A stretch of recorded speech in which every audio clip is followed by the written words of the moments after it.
Hello বন্ধুরা, আমি রাজেশ্বরী দে। আমার এই ছোট্ট চ্যানেলে তোমাদের সবাইকে স্বাগতম। আজকে আলোচনা পর্ব তাহলে শুরু করা যাক। আজকে আলোচনা পর্বের প্রথম প্রশ্নটি হলো অপারেশন ব্ল্যাকবোর্ড কী? তাহলে অপারেশন ব্ল্যাকবোর্ড হলো সরকারি সাহায্যপ্রাপ্ত বা সরকারি প্রাথমিক বিদ্যালয়গুলিতে শিক্ষার্থীদের শিক্ষার মানোন্নয়নের জন্য তৎকালীন প্রধানমন্ত্রী রাজীব গান্ধী সরকারের আনুকূল্যে এবং অন্যান্য রাজ্য সরকারের সহযোগিতায় শিক্ষার যে আসবাবপত্র এবং উপকরণ সামগ্রী বন্টনের জন্য যে প্রকল্প গ্রহণ করা হয়েছিল তাই হলো অপারেশন ব্ল্যাকবোর্ড। শিশুকেন্দ্রিক শিক্ষা কী? শিশুকেন্দ্রিক শিক্ষা ব্যবস্থার কেন্দ্রে থাকে শিশু। একজন শিশুর রুচি, আগ্রহ, মানসিক সক্ষমতা অনুযায়ী পাঠ্যক্রম নির্ধারণ করা হয়, যাতে একজন শিশুর পড়াশোনাকে বোঝা বলে মনে না হয়। সে যাতে নিজের প্রকৃতি অনুযায়ী স্বইচ্ছায় পড়াশোনাটিকে গ্রহণ করতে পারে। এবং বর্তমানে এই শিক্ষার ধারণাকেই, এই আধুনিক চিন্তা ধারণাকেই শিশুকেন্দ্রিক শিক্ষা বলা হয়। এর পরের প্রশ্ন হলো বিদ্যালয়ে মিড ডে মিল চালু করার প্রয়োজনীয়তা কী? তাহলে মিড ডে মিল বা মধ্যাহ্ন ভোজন হলো এমন একটি প্রকল্প যেখানে একজন শিশুর পড়াশোনার পাশাপাশি সে শিশুটি সঠিক পরিমাণে এবং সঠিক মানযুক্ত পুষ্টিগত খাবার পাচ্ছে কি না তা সুনিশ্চিত করা। একজন শিশু যাতে পড়াশোনার পাশাপাশি পুষ্টিযুক্ত খাবার খেতে পারে তা সুনিশ্চিত করাই হলো এই প্রকল্পের মূল উদ্দেশ্য। তাই মিড ডে মিল চালু করার প্রয়োজনীয়তা অবশ্যই রয়েছে। এছাড়া বিদ্যালয় স্কুল ছুটের পরিমাণ যাতে আরও কমানো যায় তার জন্য এই মিড ডে মিল চালু করার প্রয়োজনীয়তা রয়েছে।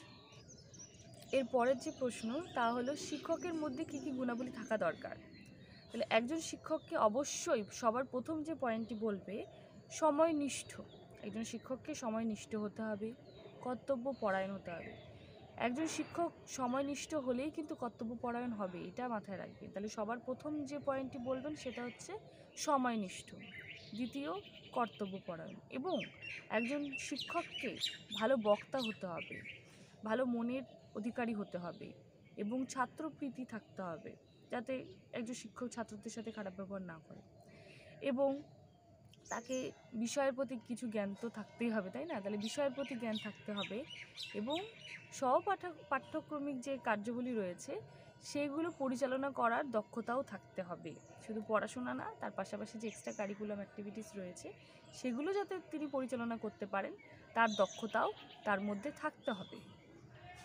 এর পরের যে প্রশ্ন সেটি হলো স্মৃতি বা মেমোরি কী? তাহলে স্মৃতি বা মেমোরি হলো এমন এক প্রকার শক্তি যে শক্তির সাহায্যে অধীত বিষয়কে বা অতীতের কোনো ঘটনাকে আমরা পুনরুদ্ধার করতে পারি, অর্থাৎ চিনে নিতে পারি বা পুনরায় মনে করতে পারি, সেটি হলো স্মৃতি। এই স্মৃতি স্তরকে মানে তিনটি উপাদানে ভাগ করা যায়। এক হচ্ছে শিখন বা স্থিরকরণ অর্থাৎ লার্নিং, এবং দ্বিতীয় হচ্ছে সংরক্ষণ বা ধারণ, তৃতীয় হচ্ছে পুনরুত্থাপন অর্থাৎ রিপ্রোডাকশন। তাহলে শিখন কি? যখন আমরা কোনো বিষয়কে শিখছি এবং নিজের মনের মধ্যে সেটা গেঁথে নিচ্ছি সেটা হচ্ছে শিখন। সংরক্ষণ বা ধারণ কি?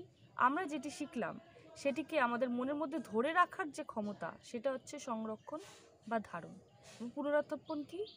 অতীতের কোনো বিষয়কে আমরা যদি আবার পুনরায় সেটাকে মনে করতে পারি বা চিনে নিতে পারি সেটাই হচ্ছে পুনরুত্থাপন অর্থাৎ রিপ্রোডাকশন। এছাড়াও স্মৃতিকে আরও তিনটি আলাদা ভাগে ভাগ করা হয়, সেটা আমি আলোচনা করব। এটা হচ্ছে তিনটি উপাদানে ভাগ করা হয়, সেটা আমি বললাম। এর পরের প্রশ্ন হলো মনোবিজ্ঞান বা সাইকোলজি বলতে কী বোঝো? মনোবিজ্ঞান অর্থাৎ মনের বিজ্ঞান। সাইকোলজি কথাটি এসেছে ল্যাটিন শব্দ সাইকি এবং লোগাস থেকে। সাইকি কথার অর্থ হলো আত্মা এবং লোগাস কথার অর্থ হলো বিজ্ঞান, অর্থাৎ আত্মার বিজ্ঞানই হলো মনোবিজ্ঞান। এই সংজ্ঞাকে বিভিন্ন মনোবিদ বিভিন্নভাবে ব্যাখ্যা করেছেন। এইটা একটা জিনিস বললেই হলো, আপনি কনফিউশনে পড়ে যাবেন কোনটা বলবো না, একটা বললেই হলো। আপনি এটা বলবেন, এটাও, কেননা এটার মধ্যে যেই কী করে শব্দটা এসেছে সেটাও ডিটেলসটা দেওয়া আছে। এটা বলাটাই বেটার বলে আমার মনে হয়, কেননা ওয়াটসন বলেছেন মনোবিজ্ঞান হলো আচরণ সম্পর্কিত বিজ্ঞান, সেটা বললেও হবে। আজকের আলোচনা পর্ব এখানে শেষ করছি, প্লিজ স্কিপ করো না। সবাইকে বেস্ট অফ লাক জানাই এডুকেশন ওয়ার্ল্ডের তরফ থেকে। খুব শীঘ্রই তোমাদের সাথে দেখা হতে চলেছে আরও অন্যান্য টপিক, আরও অনেক প্রশ্নের উত্তর নিয়ে।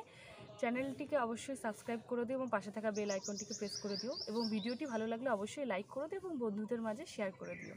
ভালো থেকো সবাই।